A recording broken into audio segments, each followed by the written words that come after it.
কিন্তু এমনি এমনি তো আর করা যায় না। আমার কাছ থেকে কিছু নিতে হলে কিছু তো দিতে। সরি স্যার, আমি মিষ্টি পাঠিয়ে দিচ্ছি আপনার অফিসে। এত সুন্দর মিষ্টি থাকতে বাইরের মিষ্টি কেন খাবো? আমার সাথে 2 ঘন্টা সময় দিলে তো পারেন। তুমি মানুষ না জানোয়ার?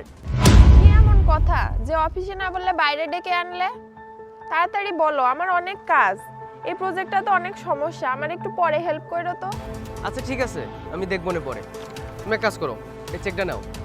কোম্পানির অবস্থা তো খুবই খারাপ, বুঝতেই তো পারছো। হ্যাঁ, সেটা তো hi, let's go.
Thank you so much.